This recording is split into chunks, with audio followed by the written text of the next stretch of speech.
Hello everybody, welcome back to Neon 10 Productions for this second reaction of today, which is Halloween of today. And as the month, as all weeks of the month, I reacted to Dead Meat videos, and this will be the last of the month. And this will be Werewolf at Night, the Marvel movie. Before I start the reaction, I want to say that I know the character from Marvel. I never read the comics though, but I know about him. And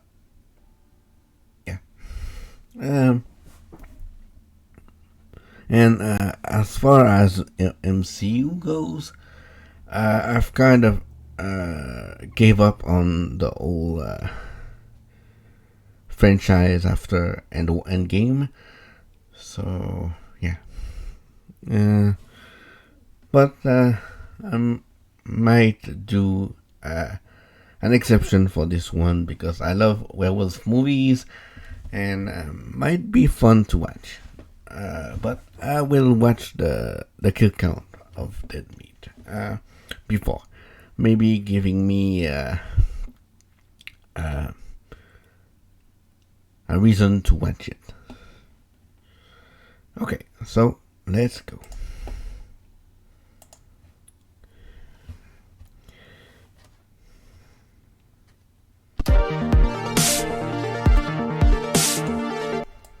Welcome to the Kill Count, where we tally up the victims in all our favorite horror media. I'm James A. Janice, and today we're looking at Werewolf by Night, released on Disney Plus in 2022. Werewolf by Night is a Halloween special set in the Marvel Cinematic Universe. Director Michael Giacchino wanted to approach it like an episode of The Twilight Zone. It follows a group of monster hunters beset by a beast on the grounds of a gothic manor. Werewolf by Night is based on the comic character of the same name, one of many Marvel spins on classic monster tropes, alongside characters like Nakantu the Living Mummy and Count Dracula himself. Appropriately, this special is also a tribute to classic movie monsters, with black and white cinematography evoking Universal horror films, especially The Wolfman, which I recently covered on this show. With Marvel being the cultural juggernaut that it is, I think it's awesome that they made this special. Hopefully, it'll get more people into horror movies and black and white films. Marvel has dipped its toe into horror before, giving Sam Raimi the reins on Doctor Strange in the Multiverse of Madness. That movie had awesome kills for sure, but its constant juggling of different heroes prevented it from fully committing to the genre. While we did a commentary track for Doctor Strange 2 on the Dead Meat Patreon, I won't ever cover it on the Kill Count, mostly because it's too steeped in the MCU's expansive lore. In contrast, Werewolf by Night works as a completely standalone special, without any prior comic knowledge required to enjoy it. I know everyone searches for connectivity and we want this person in here and this, and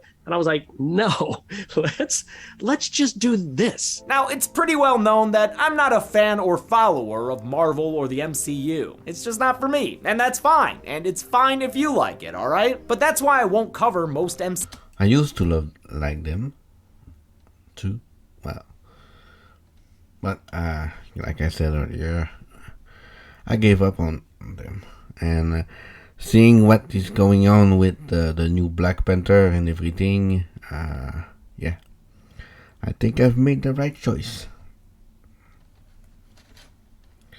They totally messed my one of my favorite character, Namor.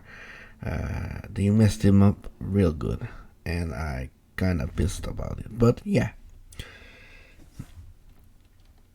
MCU movies. It'd be insulting to the real fans. I cover horror movies to the best of my ability in terms of research, and there is a lot of background knowledge behind Marvel movies that I just don't have the time or interest to learn. So this isn't the start of a Marvel era on Dead Meat or anything. This is me celebrating the fact that Marvel chose to celebrate classic horror films. I won't be able to speak on how this functions as a Marvel property, but I can tell you how I think it works as a horror flick. The known sponsorverse, with its grooming and hygiene. But What of smelling more than clean? In our modern kill count, this is where fragrances dwell, alongside the hosts who wield them in the fight against bad smell. But who will wield the most powerful weapon? Today's sponsor, Scentbird. What? No, we don't have to fight over Scentbird. Oh, you don't? No, that's what's so great about it. Scentbird is a monthly subscription service that sends you a 30-day supply of a designer fragrance each month. So we can both subscribe and try new scents. Like I've discovered I really like this Pegasus fragrance, which smells like amber, jasmine, and sandalwood. Hey, my sense of wood fragrance also smells like sandalwood. Gotta love sandalwood. I never would have known that if I had to buy the full $240 bottle at first. But now we can both subscribe and keep experimenting with new scents every month. So one day I'll find the scent of my dreams, theme park water. Oh, like on Pirates of the Caribbean? It's the best. Normally Scentbird is $17 a month, but you can get your Okay. first month for a little over $7, that's a 55% savings, by using code DEADMEAT. Want to try my orange blossom garden? Ooh, please. Ooh, notes of orange and vanilla. Oh, you like that one? Well, you better fight over it, right? Come on, right? No. Damn it! What's a narrator gotta do to get a little violence in here? That's it, I'm out. Huh, guy should Wait for the kill count, I guess. have stuck around, because if he wants violence, we've got it. Now let's see how many kills a werewolf can pull off under Marvel's supervision. Yeah. The special begins with a universal horror spin on the classic MCU intro. An old-timey narrator takes us through the Marvel Nomicon and reveals that there be monsters in this universe, and monster hunters too. Chief among the hunters is Ulysses Bloodstone, this Simon Belmont-looking Bigfoot bumper offer. Bloodstone's weapon of choice is a magic rock of the same name, but his recent death means the rock and ruby is up for grabs. A pack of hunters has gathered at Bloodstone Manor for Ulysses' funeral. The gang's all here. Gruff Scottish guy, charming quiet guy, David Bowie? Late to the party is Jack Russell, played by Close Gael enough. Garcia Bernal, who was recently seen in M. Night Shyamalan's Old. Also here, hoping to claim her birthright stone, is Ulysses' daughter, Elsa Bloodstone. Like Larry Talbot before her, Elsa is the black sheep of her family. Her stepmother Verussa scolds her for her lack of Bloodstone family values. You were the greatest disappointment of his life. These monster mashers have gathered for a ceremonial hunt, and the rules are outlined by a Zoltard and weathered-looking Ulysses. I often don't like the comedy in the Marvel movies I've seen, but I do dig the dark humor of this imagine-feared corpse. I'll be rotting for you. The Clockwork Crypt Keeper explains that an unknown beastie will soon be released on the manor grounds. Whoever manages to kill it will become this group's new leader and inherit the Bloodstone. The other hunters are annoyed that Elsa gets to participate, since she forfeited her right to the stone when she ran away from home. The desperate house widow is cool with it though, since this Halloween havoc is a battle royale. That means these battle bus riders will also be hunting each other. To the death! Elsa and Ulysses Bloodstone are based on Marvel Comics characters of the same name. Ulysses first appeared in 1975 as an immortal monster hunter who had a fragment of the Bloodstone embedded in his chest, Tony Stark style. His daughter would appear Why in not? 2001, riding on the coattails of fellow teenaged monster slayer Buffy. In this, she's aged up and played by Laura Donnelly, who was a huge fan of horror and spooky stuff. One of the most important things in my entire life is Halloween. So it forms Same. the deepest essence of who Right. I am. And so at that point, it was just like, great, yeah, Marvel, okay, fine. It's Halloween. She didn't even need to audition, since director Michael Giacchino was already a fan of her previous work, like her starring role in The Nevers. The group draws tiles to determine their starting lineup, and Lucky Jack yells "Domino!" since he wins the draw. As Jack is led away, the rest of the hunters recite their Pledge of Allegiance.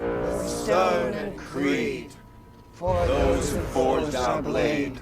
To rid this land of its abominations. That flaming tuba player is David Silverman, an animator, producer, and director who's widely credited with creating the look of the freaking Simpsons. Silverman actually owns that tuba in real life and plays it during annual outings to Burning Man. As the tuba doof warrior plays more sounds from the Inception trailer, Jack enters the hunting grounds, this concrete paintball arena that would make Jareth proud. The other participants soon follow, no doubt eager to kill each other, but when Jack runs into Elsa, he suggests they pass each other by. Unfortunately, scary Scotsman Jovan has other plans. He tries to land a hatchet blow before the two can bury it. Jovan is played by Kirk R. Hatcher, who's worked as a writer and director on several Muppets projects. He also had a cameo in Spider-Man Homecoming, apparently reprising a role he had in Star Trek IV. Despite some head trauma, Elsa manages to disarm Jovan and escape with his axe. She's not safe for long though, since she's soon attacked by someone with an awesome wrist-mounted Nerf shooter thing. Oh, and it's gone. Holy shit, she hacked that hand off. This Tombstone Raider is fellow hunter Leorn, who's a fast and furious fighter despite the missing limb. He lands a blow with Jovan's axe, but it's not a perfect score, so Elsa quickly rocks his Westworld with a bolt to the jaw. She hides from an approaching Jovan, who fails to notice the duo before Leorn dies from his injuries. This concrete garden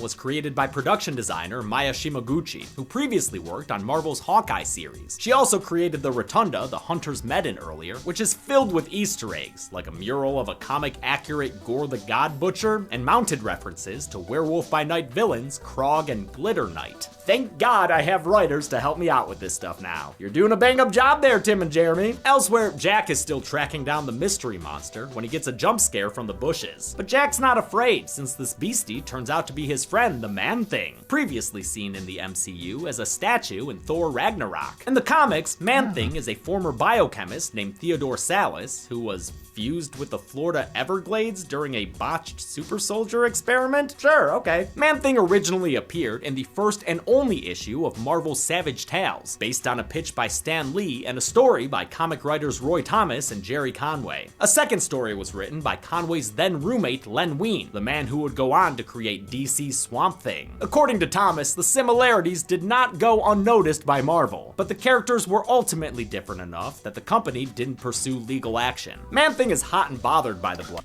To be fair, it's not the first time that happened or the last. This will be a common thing among the comic industry to use or copy, if you want, another hero or villain. So yeah, it's not that rare of a thing.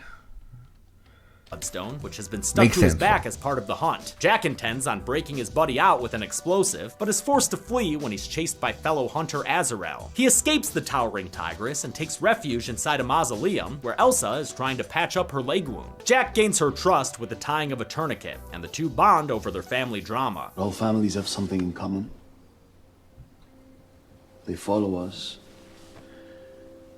For good, for bad, they stay, like they become an atmosphere. In return for the Bloodstone, Elsa agrees to help Jack y tu Man-Thing tambien. She directs him to a large crack on one of the arena's walls, and he tells her the monster's name. Ted. He's called Ted. Ted. Oh, so Ted is both the doctor and the monster. Got it. Jack accidentally starts the countdown on his explosive, sending the two running in opposite directions. Elsa comes across Jovan, and the two have a brief standoff that's quickly interrupted by Ted. Ted burns up Jovan's head with a crispy grip. Now that's one smoking Scotsman. This power comes straight from Man-Thing's comic tagline. Whatever knows fear burns at the touch of the Man-Thing. Elsa's definitely feeling some fear right now, but she befriends the monster with some flattery. Ted, you have a lovely name. And such beautiful Rick and Morty style eyes. Man-Thing was portrayed on set by the film's makeup supervisor Carrie Jones, with additional vocalizations done by the film's editor Jeffrey Ford. He was created with a combination of CGI, animatronics, and a practical suit worn by Jones. I fucking love Man-Thing, and his suit made by a team at K&B Effects, who also created the mounted monster head seen earlier. The suit looks incredible and has an animatronic head and hands, controlled by people with joysticks, just like you love to see. Elsa leads Ted towards Jack, who's currently trying to... I love the fact that they didn't made Man-Thing too big. It's quite big. It's wide, but not too like a giant or something.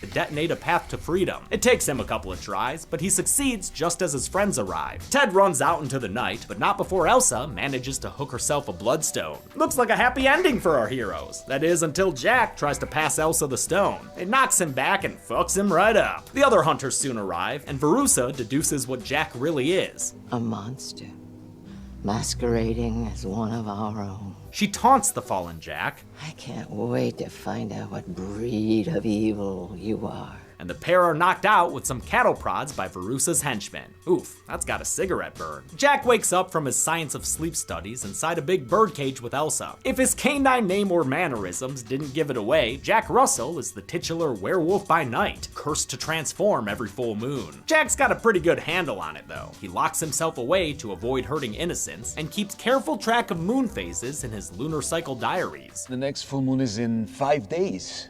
We have plenty of time to figure something out. But Elsa reveals the Bloodstone has the power to expedite his transformation, and Jack realizes Verussa wants one more wall mount and one less stepdaughter. Now that's killing 2 birds with 1 Bloodstone. Jack gives Elsa instructions on how to survive him in his werewolf form. Do not break eye contact no matter what. He also commits her scent to memory. Tresemme, ooh la la. He begs Verussa for mercy, but judging by that runny mascara, she is officially off the rails. You'll wanna see this, darling. Harriet Sansom is having a fucking Maybe ball not. in this role. Verussa starts up some Latin incanting, and the resulting rock magic signals our flashing light warning chime and casts the room in Frankenstein lightning. We see Jack's transformation in shadows, cast behind a close-up of Elsa's unwavering eye contact. That's a cool This shot was idea. one of the first ideas Giacchino had, since he figured an off-screen transformation would be more effective at this point. There have been a lot of werewolf movies made. Yeah. We've seen them transform so many different ways. We're never going to do it better than the best of them. The effect was done practically, with the transformation of projection being played on the back wall. The only CG is the bars of the cage, since real ones would have cast unwanted shadows. The scene is accompanied by the movie's wonderfully gothic score, composed by director Giacchino pulling double duty, John Carpenter style. This is only Giacchino's 3rd directorial effort, but he's scored countless well-known projects, including the Gael Garcia Bernal starring Coco, and my personal reference point for him, Lost. Life and Death always moves me to tears. With the transformation complete, Verussa tries to get a better look, only to get her arm pulled into the cage. The guards tase the werewolf into submission until the place smells like a testing facility for Nair.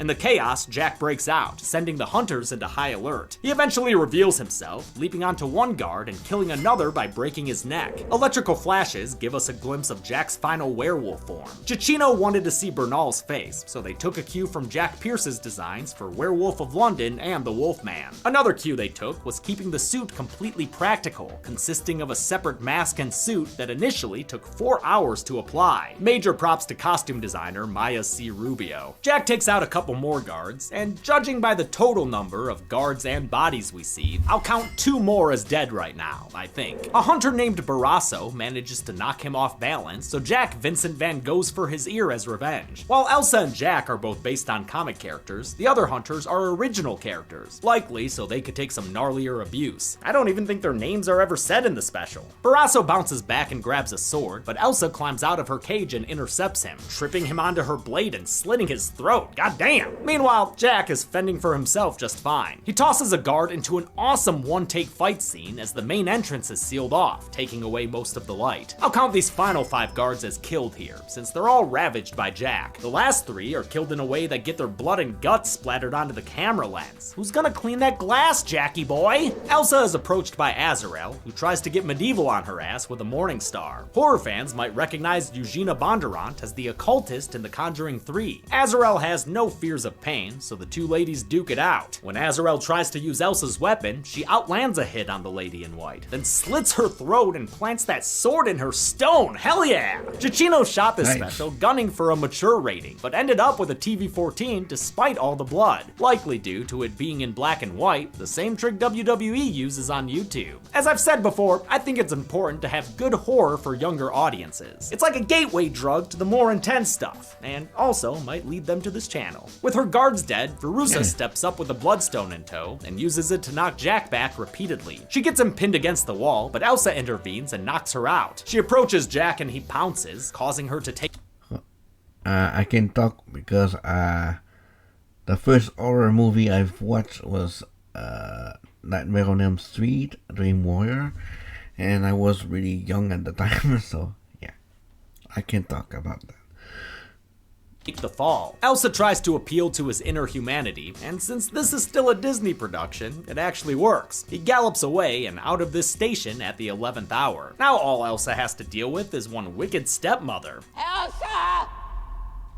You let it go! Verussa can't hold it back anymore and tries to shoot Elsa, but she's interrupted by Jack's Thunder Buddy Ted. The Man-Thing incinerates Verussa with his flesh-melting mittens, then reunites her body with her husband's. Holy shit. I love his little nonchalant shrug afterwards. Elsa points Ted in the direction of his friend, then settles into her new estate, the only survivor of the Bloodstone bloodline. That is, until they retcon her brother into the mix. Judy Garland's rendition of Somewhere Over the Rainbow adds some color back into this monochromatic Kansas. This symbolizes leaving the black and white world of Elsa's father and entering a new one where monsters and men aren't so cut and dry. Case in point, Ted and Jack, who wakes up with a Halloween hangover. Damn, I did not expect Ted to look this good in full color. Amazing! Ted gives Jack some Morning Joe and confirms that Elsa survived the night's events. They make dinner plans for sushi, and the special ends by telling you it's the end. How many people got blown out of the MCU canon? Let's find out and get to the numbers. Hold on, Jack attack!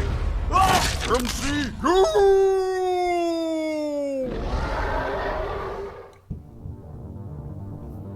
I counted 13 kills in Werewolf by Night, with 9 male victims and 4 female. Good thing Elsa restored color, or this pie chart would be hard to read. As far as killers go, Ted the Man-Thing toasted up 2 victims, Elsa sliced her way through 3, and Jack Russell wolferized the remaining 8, who were all guards. With a runtime of 53 minutes, that left us with a kill on average just over every 4 minutes. I'll give the Golden Chainsaw for coolest kill to Verussa. It's a perfectly over-the-top send-off to a perfectly over-the-top villain. Dual Machete for lamest kill will go to the rando guards, who I guess got killed when Jack was batting them around. And that's it. Werewolf by Night came out earlier this month, and I'd be down with seeing more horror in the MCU.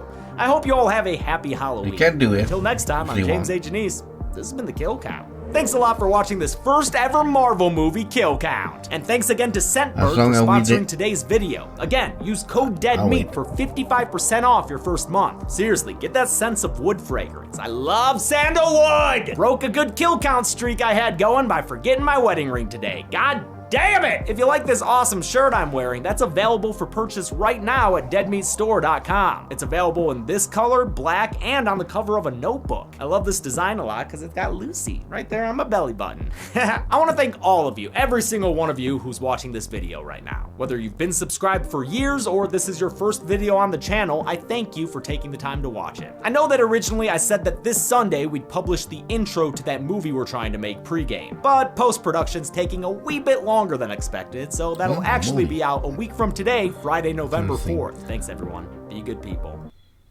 Okay. Nice.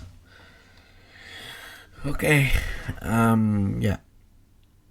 It seemed like a good movie. Well, not super good, but for Marvel standard, I can see the appeal. Yeah, what I was gonna say at the end was, as long as we don't end up with another Morbius or something, I think they can do some horror in the MCU. Or at least making it not connected to the rest of the universe or something, like this one, for example. Yeah. Okay. As for the kick out itself, I agree with both medals. The golden.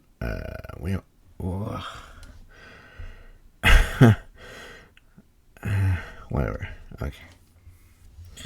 I agree with both rankings.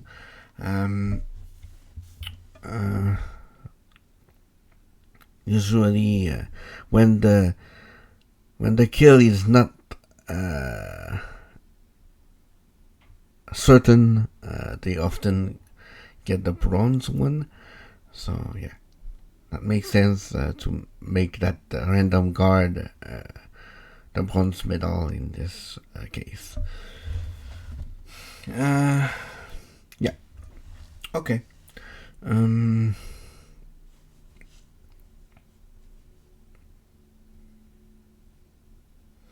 Okay. So that's about it for the reaction. You can subscribe to the channel, leave a like, leave a comment. Your feedbacks are always welcome and appreciated, whatever they are.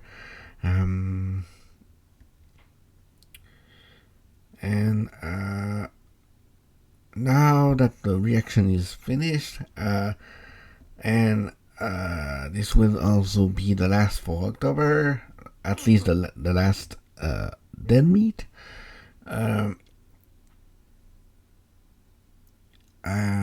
Might replace it for November. I had an idea of maybe replacing it for Game Grumps and Ninja 6 Party stuff. If you want to see that, tell me in the comments, or if you want me to continue with the meat, I can do that too. Yeah.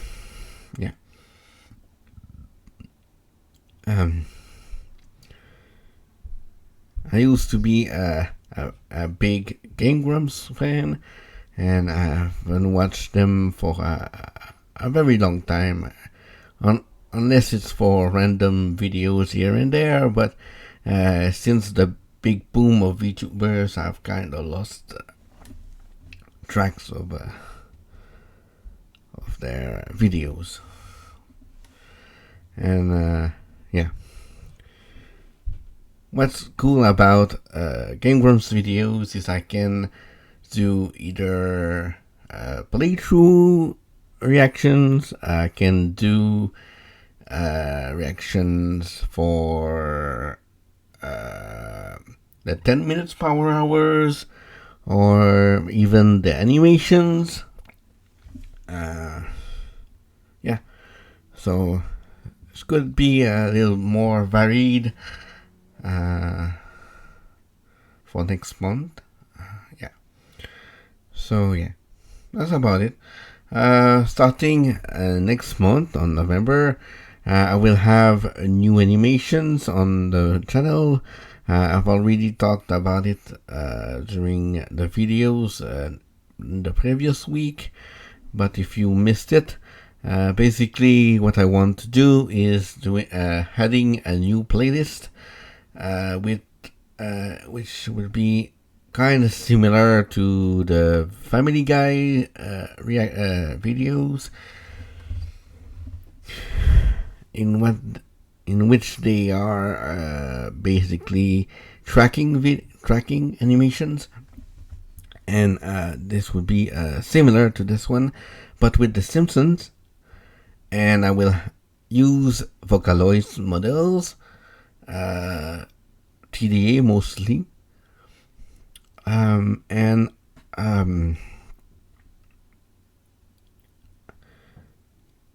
Instead of having the English voice like I did for Family Guy, this time I will use the French Canadian version, and don't worry if you don't understand French, because I will probably add subtitles